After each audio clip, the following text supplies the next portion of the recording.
Among the mysteries that ancient Egypt has preserved for millennia, one name echoes with particular force, carrying a symbolic weight that defies the ages and transcends cultural boundaries. Amun, the unseen, the hidden, even though he is everywhere. For the Egyptians, he was more than a sacred figure. He represented the energy that sustained the cosmic order. Over time, he became the most influential deity of a fascinating civilization whose wisdom still intrigues modern scholars. However, there are those who argue that his influence extended beyond the banks of the Nile. Could it be possible that remnants of his cult have survived for centuries, camouflaged in spiritual practices that still persist in various cultures today? Egyptian soil holds surprising revelations. Each new excavation or inscription seems to connect previously loose ends, offering glimpses of an ancient spirituality that may never have completely disappeared. Those who wish to understand how these ancient forces continue to resonate today will find in this journey an invitation to look at the world with more attentive eyes. Amun's trajectory is not limited to priestly rituals or temple offerings. It is intertwined with profound political changes, silent wars for spiritual power, and religious revolutions that shaped the fate of kings and nations. There were periods when his name was chanted in the largest stone structures ever built, but there were also attempts to silence him. At each stage, his presence remained, even when it seemed to have been erased. Initially worshipped as a deity linked to the city of Thebes, his relevance grew until he merged with Ra, the sun god. This union not only consolidated his supremacy in the Egyptian pantheon, but also elevated him to the status of a symbol of creation and invisible light. Rulers, generals, and even the simplest workers sought his approval. At one point in history, Amun's priests themselves achieved such influence that they rivaled the pharaohs. Earthly power came to depend directly on the spiritual blessing granted by him. This concentration of influence bothered certain rulers. One of them, Akhenaten, decided to break with the old faith in a drastic way. He proposed a new cult of the sun disk, Aten, marginalizing all other deities. Temples dedicated to Amun were sealed, priests removed from their duties, and inscriptions bearing his name carefully destroyed. It was a radical change, unprecedented in Egyptian religion.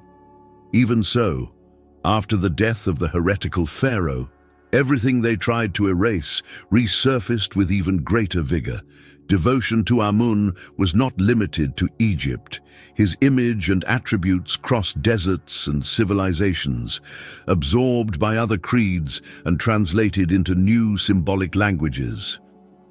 For many scholars, central aspects of his worship can be recognized in traditions that survive to this day, albeit under new names or reinterpreted forms. There is something about this deity that resists time and oblivion. Why did his memory remain alive even after so many attempts to eradicate it? What forces were at play that allowed his cult not only to endure, but to constantly reinvent itself? Examining the traces left on papyri, monuments, and scattered records may reveal something surprising. Perhaps Amun was not just a regional deity, but the reflection of a universal principle hidden by nature, but active in everything that exists. In the oldest records, dating from between 2400 and 2300 BC, in the so-called pyramid texts, he appears as a discrete entity, still restricted to the region of Thebes. His name, meaning hidden or invisible, already suggested something unique. He was the symbol of that which escapes the eye, but is never absent.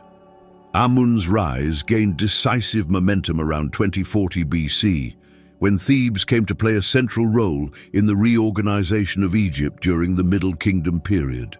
The reunification of the territory under the rule of the pharaohs of the 11th dynasty marked the beginning of the political and spiritual rise of this ancient city. In this context, Amun ceased to be merely a regional protective deity and became a symbol of national unity. The ancient hidden god gained recognition throughout the country as a figure of power and protection. This rise would reach its peak in the New Kingdom, a time of great prosperity and territorial expansion.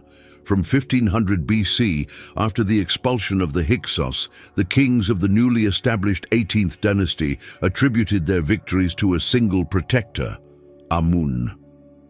He was no longer just one deity among many in the pantheon.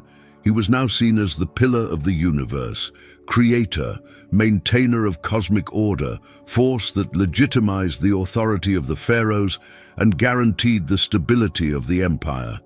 With the consolidation of his supremacy, a fusion with another essential figure of Egyptian religion emerged, Ra, the sun god. From this union was born Amun-Ra, a representation that synthesized two complementary poles, the invisible and the visible, mystery and light. This combination was not merely symbolic, it expressed a profound worldview, where creative power came both from what is hidden and from what illuminates and reveals. Amun-Ra was then recognized as the absolute Lord, the one who created the world and guided the destiny of all living things. The growth of the empire also had a direct impact on the structure of worship. The Temple of Karnak, Amun's main center of worship, became not only a place of prayer, but a true hub of political and economic administration. The priests, who benefited from donations, privileges, and land, became key players in the workings of the state. They had authority, collected taxes, and accumulated wealth to levels that rivaled, and sometimes surpassed, those of the rulers themselves. Amun's prestige crossed borders thanks to the military campaigns of the pharaohs. His cult reached regions to the south, especially Nubia. There, it was not only accepted, but came to occupy a prominent position among the local deities.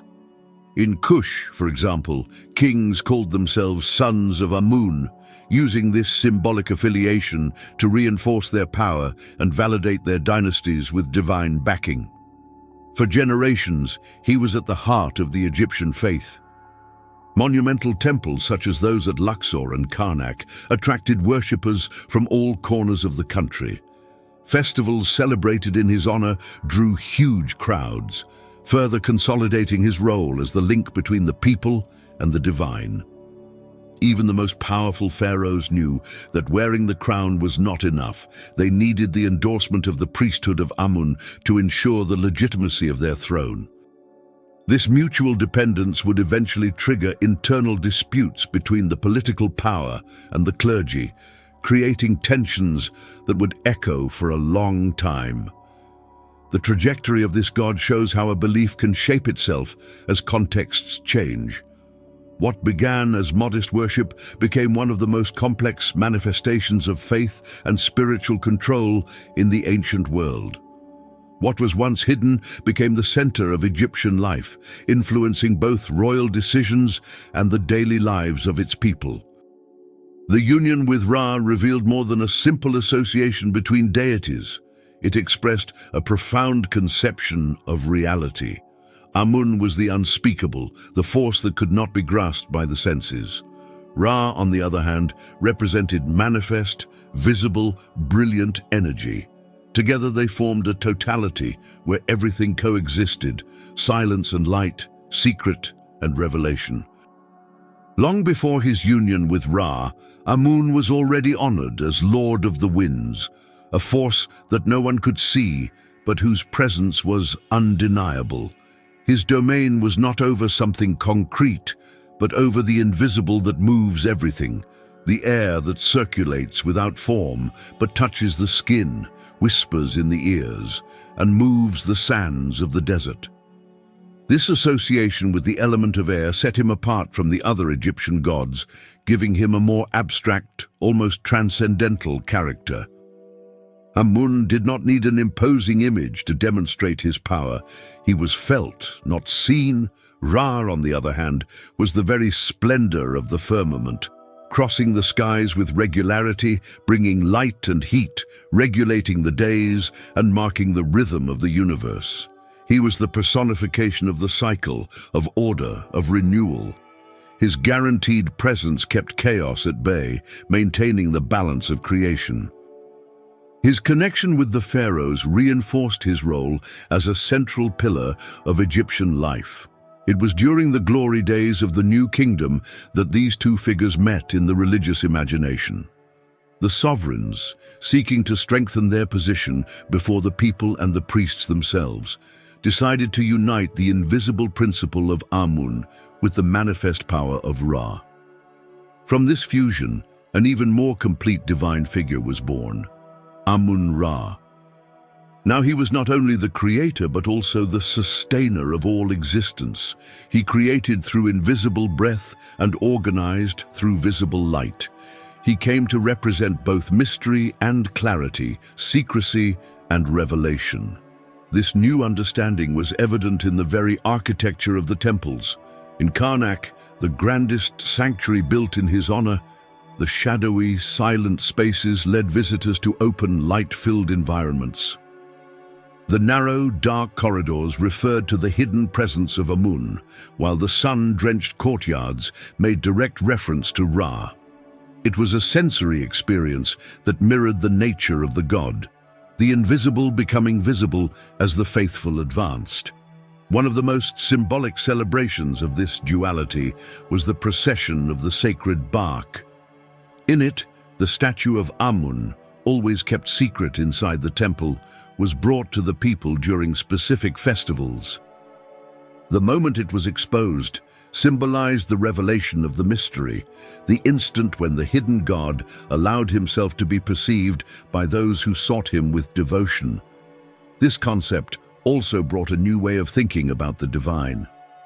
While Ra represented manifest power and tangible creation, Amun pointed to a dimension that escaped the senses. When they merged, they created an image of the sacred that transcended physical limits, introducing a concept that would later echo in various spiritual doctrines. Divinity as something that is beyond matter, but permeates everything. The connection between the pharaoh and Amun-Ra was also reinforced. The king, previously considered a descendant of Ra, now received his legitimacy directly from the god who united heaven and wind. This elevated his authority, but at the same time made him dependent on worship and priestly approval. The balance between royalty and religion began to shift. The growth of the cult of Amun-Ra radically transformed Egypt. The priests of his temple came to enjoy a privileged position, managing property, influencing political decisions, and appointing government officials. The Temple of Karnak became not only the spiritual center, but also the economic heart of the empire. From 1500 BC onwards, this clerical structure accumulated considerable autonomy, being able to interfere directly in state decisions. The symbiotic alliance between throne and temple gradually lost its balance. The clergy no longer needed the crown to exert influence. The wealthy and organized priestly class acted as a separate force, shaping the empire's destiny in its own way. What began as devotion had now become a power structure. The dominance exercised by the priests of Amun went beyond the limits of worship and expanded into the administrative machinery of the Egyptian state. During the reigns of the 18th and 19th dynasties, the growing number of donations to temples significantly increased the autonomy of the clergy. The accumulated wealth came not only in gold, but also in grain, livestock, and arable land, transforming the temples into veritable economic institutions. With this structure, the Temple of Amun ceased to be merely a spiritual center. It began to function as an administrative body of gigantic proportions, rivaling the central power directly. This concentration of resources had direct effects on the empire's politics. On several occasions, members of the clergy intervened in disputes over succession to the throne, supporting pretenders who would guarantee the maintenance of their privileges. From the 20th dynasty onwards, Egypt faced successive crises, food shortages, internal conflicts, and external threats. Against this backdrop, the fragility of the monarchy contrasted with the solidity of the temples. The influence of the priests of Amun extended throughout almost all of Upper Egypt, and their presence in Thebes consolidated itself as an unquestionable force. The rupture became evident when the high priests began to act as de facto rulers in the southern region. By 1050 BC, their authority in Thebes no longer depended on the recognition of the court established in Pi-Ramses in the Nile Delta. The unity of the empire was, in practice, broken. The pharaoh still wore the crown, but saw his rule limited to the northern part of the territory, while the clergy dominated the south with its own power structure, army, taxes, and territory. This division also resonated beyond Egypt's borders. As the cult of Amun spread to other regions, especially to the south, the temple at Karnak began to exert a kind of diplomatic influence. In the kingdom of Kush, for example, the monarchs adopted Amun as their chief god and began to consider themselves his representatives on earth. This association reinforced their legitimacy and brought them closer to the theocratic prestige of Thebes, continuing the Egyptian model but adapted to the Nubian context. The most striking consequence of this transformation was the shift in the center of spiritual authority. The pharaoh, once revered as a divine manifestation, now depended on the approval of the priests to rule with legitimacy. The alliance that initially strengthened the empire had become a silent dispute where religion and politics were intertwined in a game of constant influence.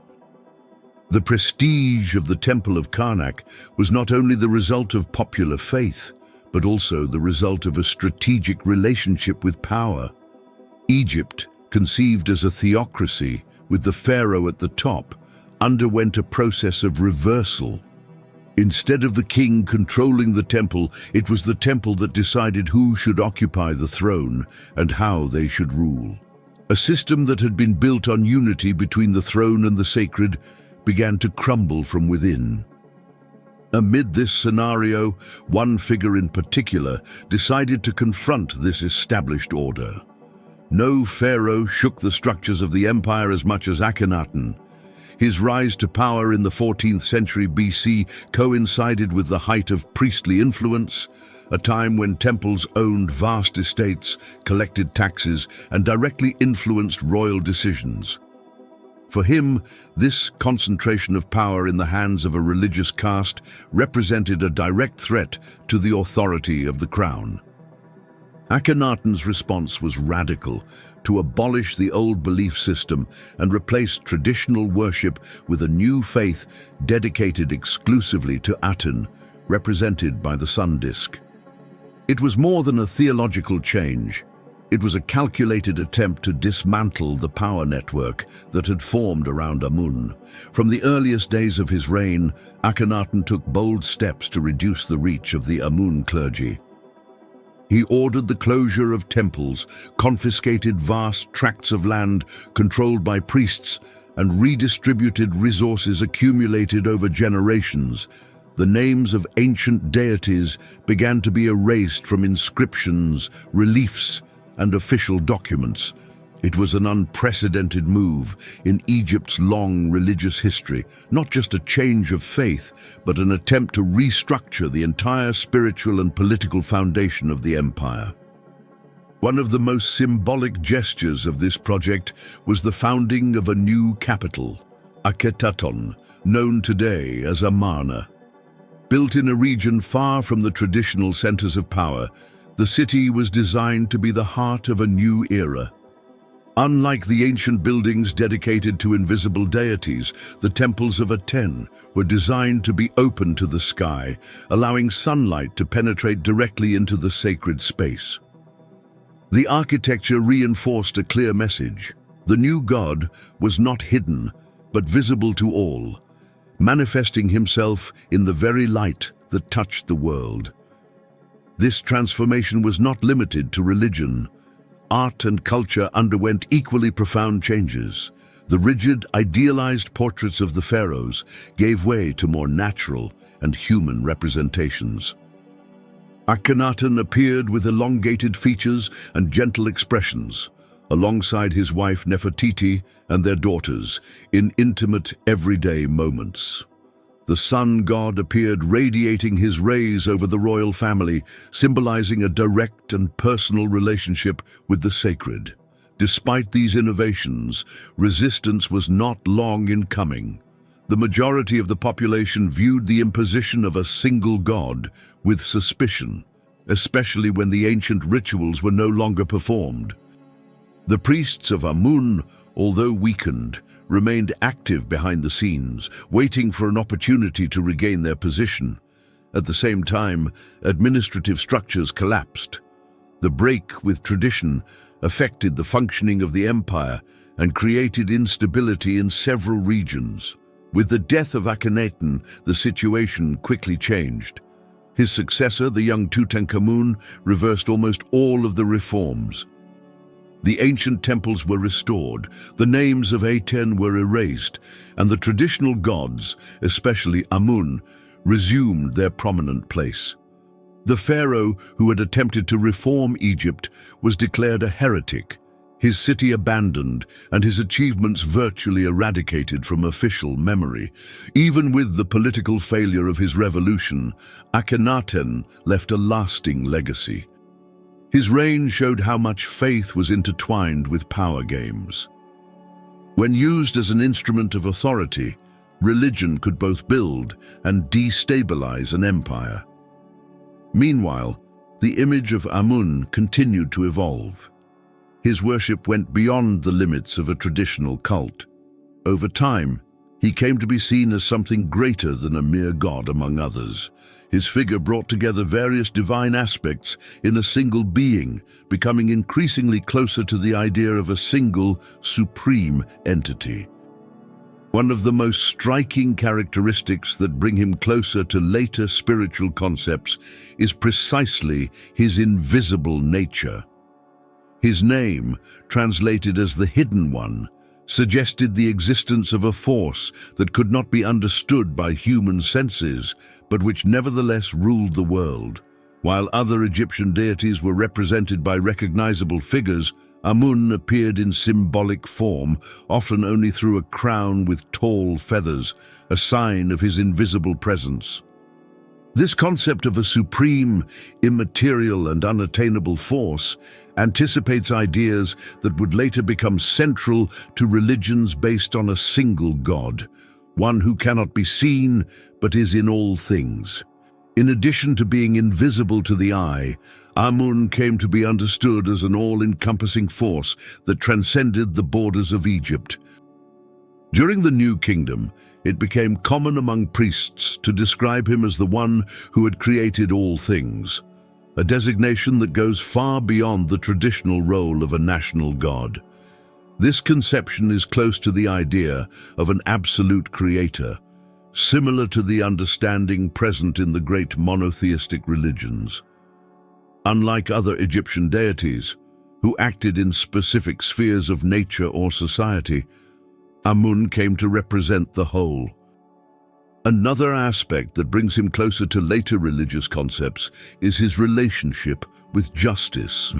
At the height of his worship, he was invoked as the one who listened to the prayers of the humble. This characteristic is especially notable in a context where gods were usually inaccessible to the common people, with the pharaoh serving as the obligatory channel between the divine and the population. Amun, however, took on a new dimension, that of a being sensitive to individual needs, someone who responded directly to the sincere cries of those seeking help. With the spread of the cult beyond Egyptian territory, these ideas were absorbed by other civilizations. In regions such as Nubia, the kings of Kush not only adopted Amun as their chief god, but also presented themselves as his earthly representatives. His influence spread even further with Greek and Roman rule, when Amun came to be identified with Zeus and Jupiter. This fusion gave rise to the figure of Zeus Amun, a syncretism that reflected not only cultural adaptation, but also the universalization of certain divine attributes. A point that arouses particular interest among modern researchers is the similarity between the name Amun and the word Amen, used in prayers in Judaism, Christianity, and Islam. Although there is no definitive proof of a direct linguistic connection, the similarity in sound and the similar spiritual context provoke reflection. Amen is a confirmation of truth, an expression of faith and acceptance of divine will, an idea that fits with the role attributed to Amun as the essence of all that exists. These similarities do not mean that Amun was the direct origin of monotheistic religions, but they do suggest that certain central concepts may have developed slowly, crossing cultures and taking on new forms over the centuries. Even in the midst of a deeply polytheistic society such as Egypt's, there was already the seed of a thought that pointed to a single force, present in everything, but which escaped the human senses. The trajectory of this god reveals that spiritual ideas often do not arise abruptly, but are built from experiences shared among diverse peoples. Perhaps what we call faith in a single God today has much older roots than we usually imagine, and Amun may have been one of the first names to carry this essence. If this content has given you new insights and you would like to support our work so that we can continue producing in-depth research and reflections, please consider contributing any amount. Your support directly strengthens this project and allows us to offer increasingly rich material. Thank you for walking with us.